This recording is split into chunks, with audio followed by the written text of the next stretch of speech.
If you drive from California to Las Vegas, you'll pass a place that looks like time just stopped. Giant roller coaster tracks rise over the desert, but no one's riding. Casino lights still hang over the highway, but most don't work anymore. This is Primm, a town that once made millions from travelers chasing excitement. Now it's nearly empty, and what happened here is starting to happen in Vegas too. Primm isn't just a ghost town, it's a warning sign of what's coming next for Las Vegas. A single car moves down the long desert highway, its tires humming against the asphalt. On both sides, the land stretches flat and endless. The driver sees Primm ahead, a cluster of buildings in the middle of nowhere. The roller coaster towers above the sand, its tracks faded from years of sun. Once it carried riders who screamed with joy, now it stands motionless, a skeleton against the blue Nevada sky. Nothing stirs beneath it anymore. The parking lots that used to overflow with cars now sit empty. Dust gathers on painted lines and rusted light poles. A few faded banners still flap weakly, promising jackpots that haven't been claimed in years. Billboards on the highway still show bright smiles and slot machines, but the colors have peeled away. Travelers speed past without stopping, barely noticing the promises of cheap rooms and endless fun written in cracked paint.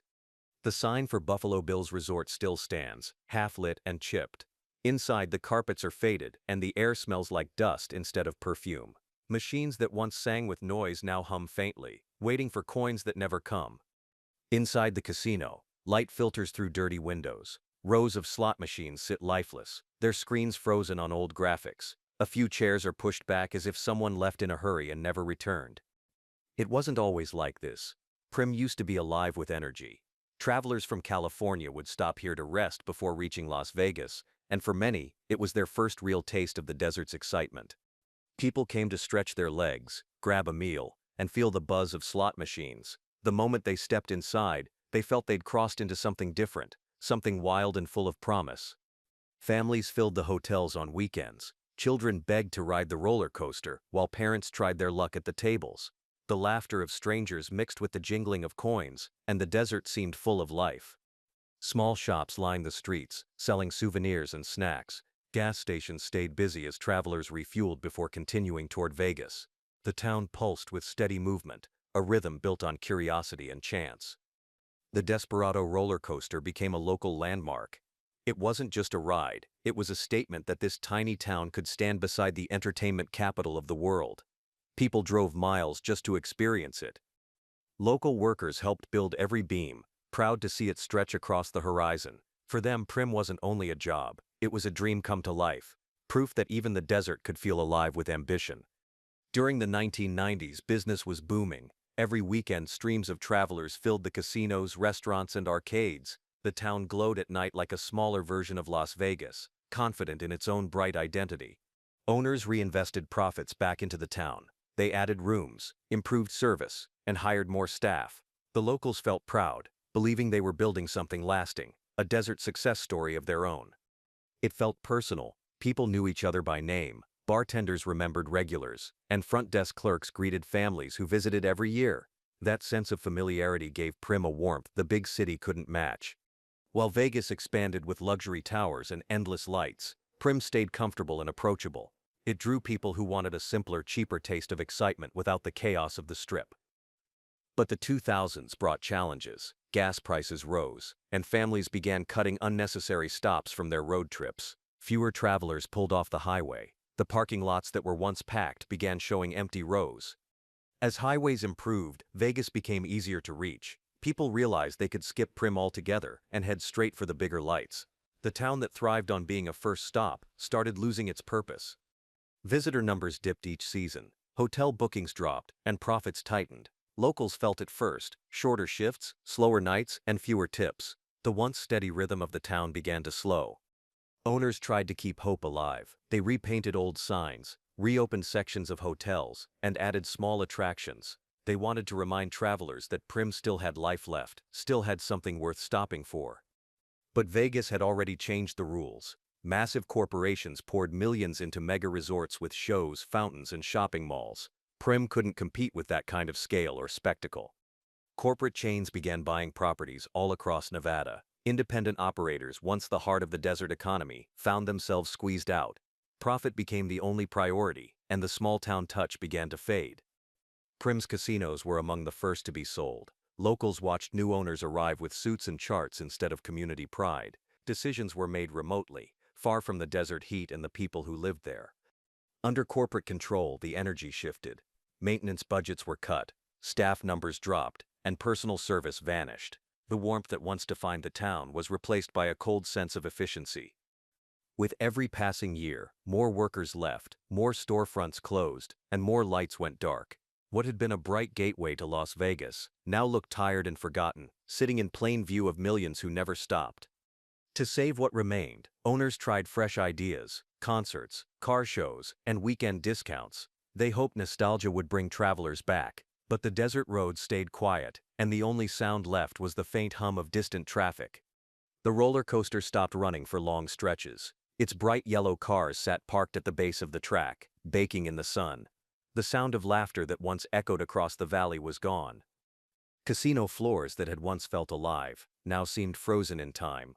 Old posters still hung on walls, advertising events from years ago. Dust gathered where crowds once stood shoulder to shoulder, feeding quarters into slot machines. Across town, the small diners that had served pancakes to families on road trips began to shut down. The smell of fresh coffee and the chatter of travelers faded into memory. Primm was losing its heartbeat. When corporate owners took full control, small decisions stopped mattering. Repairs were delayed and corners were cut. To executives, Primm was only a number on a balance sheet, not a town filled with people and memories. The few workers who stayed did their best to keep the place clean and welcoming. They straightened chairs, polished counters, and waited for guests who never arrived. Every day felt longer than the one before. Shops inside the casino malls closed behind metal gates. Some still had mannequins dressed in outdated clothes, frozen under flickering lights. The silence inside these spaces made the emptiness impossible to ignore. Even the once busy gas stations began to fade. A few pumps still worked, but most were taped off or broken. Locals who depended on steady traffic watched their income dry up with every passing week. Signs offering low hotel rates remained posted, but the rooms stayed vacant. Entire wings of buildings were sealed off to save electricity. The town felt like it was slowly turning itself off, one switch at a time. Occasionally, a tour bus would stop for fuel or restroom breaks. Passengers wandered inside, looked around at the faded lights and left without gambling. Their short visits only deepened the feeling that Primm's best days were long gone. The Desperado roller coaster became the symbol of that decline. Once thrilling, now rusted and quiet, it stood like a monument to lost ambition. Locals joked that it had become a landmark for failure instead of fun. With each passing season, the desert winds covered more of the town in fine layers of sand. The roads cracked, plants grew through old pavement, and the desert seemed to be reclaiming what people had built. Even during holidays, when Primm used to glow brightest, the casinos stayed dim. The energy that once pulsed through the town had drained away, replaced by quiet routine and the flicker of machines still plugged in out of habit. For travelers, Primm became something to drive past rather than visit. They looked out their windows, saw the empty roller coaster, and kept going toward Las Vegas. The town's purpose had been erased by convenience. Those who remembered Primm in its prime felt a kind of disbelief.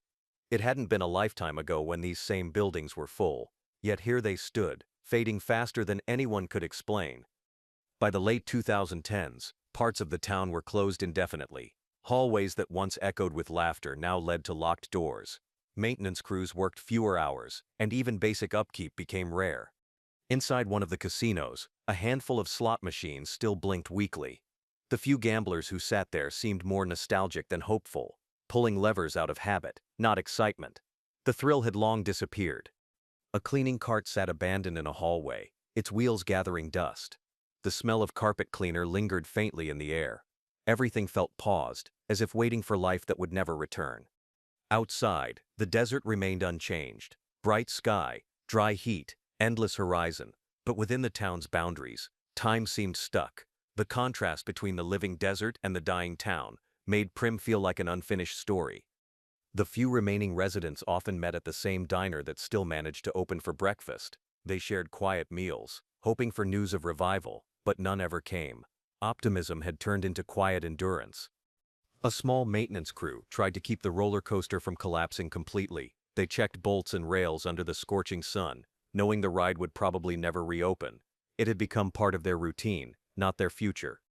Some former workers commuted to Las Vegas for new jobs. They said the strip reminded them of Primm in its early days, bright, loud, and unstoppable. But deep down, they wondered if Vegas would face the same slow fade. By night, Primm's skyline glowed faintly under a handful of still-working bulbs. The signs that once shouted for attention now whispered into the dark. Travelers barely noticed as they sped past on their way to something bigger. The digital age had made travel feel different. With GPS, online reviews, and pre-booked resorts, people no longer needed spontaneous stops. Primm's charm relied on curiosity, and curiosity no longer existed on the modern highway. For those who remembered, driving past Primm now felt personal. They saw more than broken signs and dark windows. They saw a warning about what happens when success depends too heavily on one kind of dream and the dream changes. Las Vegas had once watched Primm's decline from a distance, assuming the same fate could never reach its neon borders. The city believed it was too grand, too profitable, too famous to fall, but the early signs had already started showing. Smaller family-owned casinos began closing, their lots bought by major corporations. Independent charm vanished, replaced by the same polished designs. The city's identity started merging into something uniform, where every corner felt like the last. Corporate resorts expanded with shiny towers and digital displays. Everything looked perfect, but the warmth was missing. Visitors began to notice it too, even if they couldn't explain why the city didn't feel the same anymore. Gamblers who once came for fun found the tables harder to reach. Minimum bets climbed, and free drinks became rarer. The thrill that built Vegas started turning into a product wrapped in expensive packaging. Behind the bright lights, the financial gap widened. Executives and investors thrived, while staff faced tighter schedules and fewer benefits. The balance that made the city work began to lean toward profit instead of experience. Visitors still arrived in huge numbers, but their spending changed. They stayed fewer nights, ate faster meals, and gambled less. The city kept counting guests, but each guest brought less value than before. Locals started noticing empty storefronts even along the strip. Old attractions that once felt permanent quietly disappeared. The excitement that once filled every block seemed to thin out like air escaping from a balloon. Vegas had always thrived on reinvention, yet this time, the change felt hollow. Instead of innovation, there was repetition. Every new resort looked like a reflection of another, clean but characterless, large but somehow lifeless. The money that once circulated through local communities now flowed upward. Small vendors and performers who gave the city its original flavor found themselves priced out, watching from the sidelines as corporate banners replaced their livelihoods. Decision-making no longer came from within the city. Corporate meetings took place hundreds of miles away, in offices where board members viewed Las Vegas as an investment, not a community. It was the same pattern that had destroyed Primm. Even though the casino still sparkled, something had changed beneath the surface. The personal connection between guests and workers had weakened. People came for entertainment, but left with little to remember beyond receipts and photos. Employees who once took pride in their roles now spoke quietly about exhaustion. Reduced staff and increased targets turned the industry from an art into a routine. The same kind of fatigue had hollowed Primm years earlier. Vegas began relying heavily on brand names and large-scale marketing. The idea of risk, once at the city's heart, was replaced by formulas designed to guarantee profits. The result looked stable, but felt empty to anyone paying attention. Visitors noticed the difference without knowing what it was. Everything seemed too controlled, too planned. The city that once celebrated freedom now operated like a luxury machine, built to extract value from every moment. Older locals who remembered the early days of Vegas said it reminded them of Primm's final years, still glowing, still alive, but quietly losing what made it special. The similarities were growing harder to ignore. The corporate cycle repeated itself. Fewer workers, higher fees, lower payouts. Even slot machines felt less generous. What was once built on luck now relied on algorithms and management reports. The spirit of gambling was fading into data. For tourists, the difference showed up in the smallest details. Long lines replaced warm greetings. Resort fees appeared where smiles used to be. Each visit felt more like a transaction than an experience worth remembering. Vegas still glowed brighter than any city in the desert, but beneath the lights, that same hollow quiet from Primm began to spread. It wasn't silence, just the absence of genuine excitement that once defined the city. Alongside streets, abandoned storefronts appeared between luxury hotels. They didn't fit the postcard image, but they told the truth. Parts of the city were quietly falling behind, while the main strip pretended everything was fine. Performers who had entertained for decades found their contracts canceled. Live bands were replaced by playlists, magicians by screens, and personal stories by corporate slogans. The city's entertainment was losing its human touch. Even budget travelers, once the city's backbone, began staying away. Hotel rates climbed, parking fees appeared, and cheap meals vanished. The sense that Vegas welcomed everyone was fading fast, replaced by exclusivity and caution. Locals who worked behind the scenes whispered that the magic was gone. They still served drinks and smiled for guests, but the energy that used to fill the air had turned into polite routine and quiet resignation. Tourists still came in waves, drawn by habit or curiosity, but their trips were shorter, their wallets tighter, and their excitement dimmer. The endless thrill of Vegas had become something predictable, packaged, and safe. The similarities between Primm and Vegas became impossible to ignore. Both had started as dreams built on wonder and risk, and both had slowly traded that wonder for structure, control, and comfort. The trade-off looked profitable, but came at a cost. Economists watching the trend warned that Vegas was following Primm's path, just on a grander scale. Rising costs, corporate dominance, and fading authenticity were the same ingredients that drained Primm until nothing was left but quiet lights. Experts explain that when a city depends too heavily on one source of income, it becomes fragile. The moment people spend less, everything cracks. That pattern had broken Primm first, and now it was creeping into Vegas's foundations. Inflation and higher travel costs made vacations harder for average families. People chose closer destinations, cheaper activities, and shorter stays. Vegas was still busy, but the kind of visitors who once filled its rooms were starting to disappear. Casinos turned their focus toward wealthier clients, building private lounges and elite clubs. Ordinary tourists were no longer the priority. The city had stopped chasing excitement for everyone, choosing instead to serve a smaller, richer crowd. For many, Vegas no longer felt like an escape. It felt like a brand selling memories, rather than making them. The city's sense of wonder, once impossible to fake, was being replaced by advertisements and loyalty programs. In Primm, the same shift had happened quietly. Businesses catered to fewer customers, prices climbed, and the fun disappeared. By the time anyone realized what was happening, the decline had already gone too far to stop. Primm's story had never been about greed alone. It was about what happens when passion gets replaced by automation. The small gestures that made people feel welcome vanished, and once they were gone, no system could recreate them. Every closed store in Primm stood like a message written in dust. It showed what happens when a town forgets the people who built it. And yet Las Vegas was repeating the same pattern without hesitation. The strip skyline grew taller while the character on the streets below faded. Neon lights still flashed, but they advertised sameness instead of adventure. Everything felt managed, predictable, and carefully controlled to keep profits stable. From a distance, both towns still looked impressive, but up close, the signs of fatigue were everywhere. Tired workers, rising costs, and fewer smiles. The two cities mirrored each other like reflections separated by time.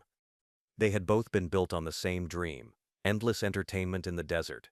People once believed that as long as lights stayed on, success would follow. But the light itself had become the illusion everyone depended on. The problem wasn't that excitement ended. It was that people stopped protecting what made it special. When gambling became routine and hospitality turned into policy, the magic that held everything together quietly slipped away. In Primm, that loss meant silence. In Vegas, it meant a slow decline hidden behind glossy advertisements. The thrill still existed, but it was thin and fragile, running on borrowed energy instead of genuine connection. Every city built on excitement eventually faces the same question: what happens when the excitement wears off? Primm answered that question long ago, standing as proof that momentum alone isn't enough to keep something alive. Vegas was now standing at the same crossroad. Corporate control brought stability, but erased risk. Without risk, there could be no real excitement, and without excitement, the very reason for Vegas's existence began to fade.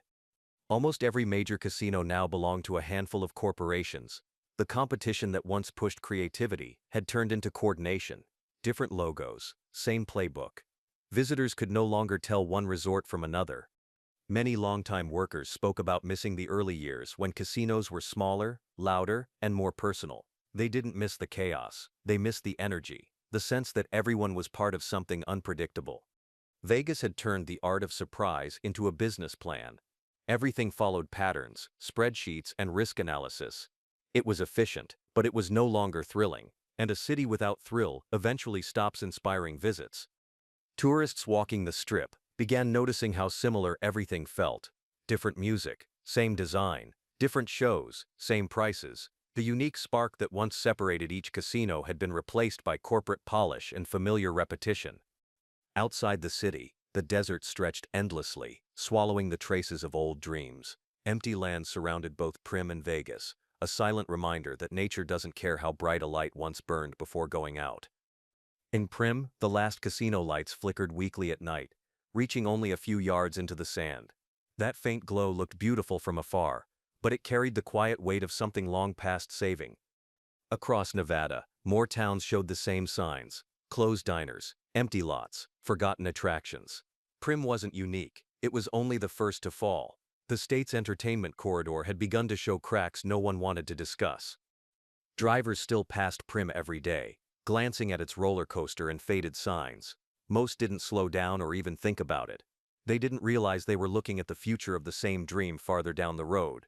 Primm had become a message written in daylight, visible to everyone but understood by few. It proved that even the most successful ideas can fade when their purpose turns into habit. Vegas was now following that same outline. From a distance, the night skyline of Vegas still looked untouchable, thousands of lights forming one glowing promise in the desert. But deep within, the same emptiness that swallowed Primm was spreading, quiet and unnoticed by those chasing profits. The story of Primm isn't about a town that failed. It's about a warning ignored. It shows what happens when a dream stops evolving and becomes routine. Vegas still shines tonight, but its reflection tells a familiar story waiting to repeat.